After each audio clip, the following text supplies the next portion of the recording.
తెలుగు రాష్ట్రాల్లో 450కి పైగా రోబోటిక్ సర్జరీలు సక్సెస్ఫుల్ గా చేసిన ఘనత మణిపాల్ హాస్పిటల్దే.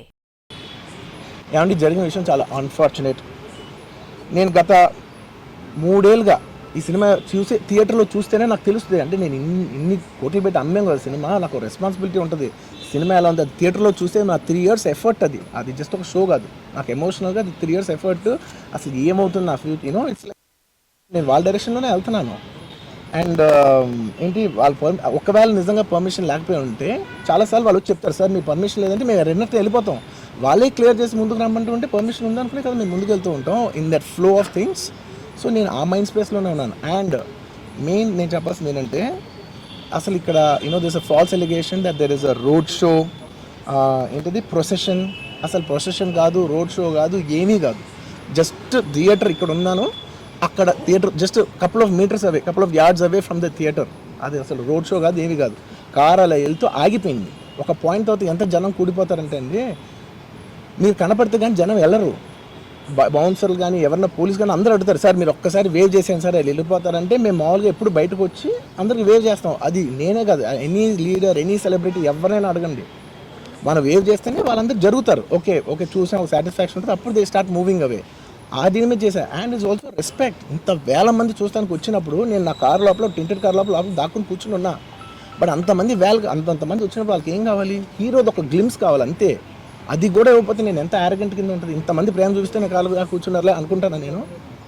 అరే నేను బయటకు వచ్చి ఒక్కసారి వాళ్ళందరికీ థ్యాంక్ యూ ప్లీజ్ పదండి ఇలా అంటుంటా. మీరు చూడండి నా జస్టిస్ అని చూడండి, ఇలాంటే ఇలా పదండి అంటే నేను చెప్తేనే వాళ్ళు వెళ్తారు.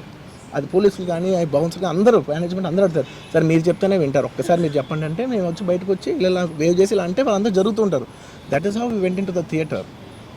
అండ్ థియేటర్కి వెళ్ళిన తర్వాత what I wanted to say is that there's a misinterpretation అనుకోండి, మిస్ఇన్ఫర్మేషన్ అనుకోండి, ఫాల్స్ ఇన్ఫర్మేషన్ అనుకోండి, ఏమనుకోండి, it is no road show, it is no procession. Just థియేటర్కి వెళ్తుంటే జనాలు ఎక్కువ బయటకు వస్తే జస్ట్ అలా వేవ్ చేసి మళ్ళీ లోపలికి వెళ్ళిపోయి మళ్ళీ థియేటర్ లోపలికి వెళ్ళిపోయాం. అండ్ థియేటర్ లోపల మీ సినిమా చూసిన కొంచెం సేపటికి, సార్ నా వర్క్ అసలు ఏ పోలీసు కానీ ఎవ్వరూ నాకు వర్క్ అసలు నన్ను కలవలేదు, నాతో ఏం చెప్పలేదు.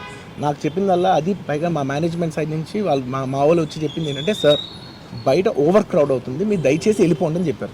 వాళ్ళ పోలీసు వాళ్ళందరూ బయట చాలామందికి ప్రాబ్లం అవుతుంది, సార్ ఓవర్ క్రౌడ్ అవుతుంది మీరు వెళ్ళిపోండి అంటే నేను వెళ్ళిపోయా.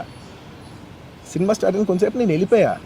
నేను మా వైఫ్ అందరూ మేము బయటకు వచ్చాము అంతే. నాకు అసలు ఆ తర్వాత నెక్స్ట్ డే నాకు తెలిసింది, ఒక లేడీ ఇలా ఉందంట, కళ్ళు తిరిగి పడిపోయిందంట, ఆ తర్వాత ఆవిడ పాపం చనిపోయిందంట, ఇలా ఒక కిడ్ ఉన్నాడు అంటే నేను షాక్లో గురయ్యా. అంటే నాకు తెలియదు అసలు, నెక్స్ట్ డే వరకు నాకు అసలు తెలియదు. I had no idea. ఎందుకంటే నేను నా పిల్లోనే పక్కన పెట్టుకున్నా, నా వైఫ్, నా కొడుకు, నా కూతురు థియేటర్లోనే ఉన్నారు. నాకు తెలియదు. నిజంగా అలా జరుగుండి ఉంటే, నాకు తెలుసుండి ఉంటే నేను వాళ్ళు తీసుకుని వెళ్ళిపోతాను కదా, మినిమం కదా, ఎవరైనా వాళ్ళ పిల్లలు వాళ్ళు తీసుకుని వెళ్ళిపోతారు కదా. నాకు తెలియని కూడా తెలియదు. సరే పిల్లలు వాళ్ళు చూసుకుంటారు, మనం వెళ్ళిపోతే క్రౌడ్ క్లియర్ అయిపోతే, ప్రాబ్లమ్ సాల్వ్ అయిపోతే నేను వదిలేసి వెళ్ళిపోయా. అలాంటిది నాకు తెలిసి కూడా నేను సినిమా చూస్తూ ఉన్నాను, ఇలాంటి ఫాల్స్ అలిగేషన్స్ వస్తే చాలా బాధ వేస్తుంది. పిల్లలు ఉన్నారు సార్, పిల్లలు వదిలేసి వెళ్ళిపోతాను నేను. నాకు నా పిల్లలు అంటే ఎంత ఇష్టం తెలుసు, ఎవరైనా ఉంటారు కదా తీసుకుని వెళ్ళిపోతారు కదా. అలాంటి నాకు క్లూ కూడా లేదు.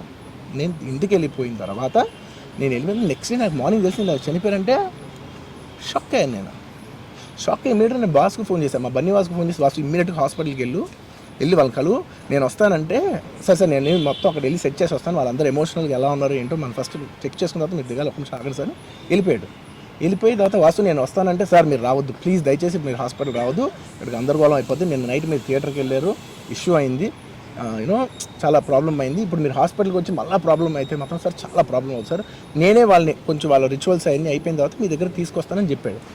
ఓకే అని వెయిట్ చేసేసరికి ఇమీడియట్గా ఏం చెప్పారు, సార్ మేమనుకోవద్దు, వాళ్ళు మీ మీద కేసు ఫైల్ చేశారు, ఇప్పుడు మీరు వాళ్ళు కలవడానికి లేదంటే నేను మా లీగల్ టీం అదేం పర్లేదు వాసు నేను వచ్చేస్తాను. నేను కొంచెం మూర్ఖంగా మాట్లాడుతుంటే, సార్ మా లీగల్ టీం చాలా స్ట్రిక్ట్గా చెప్పింది, sir they file the case on you, మీరు ఇప్పుడు వెళ్తే legally it is not right thing to do, please don't go అని చెప్తే అప్పుడు ఆగాల్సి వచ్చింది.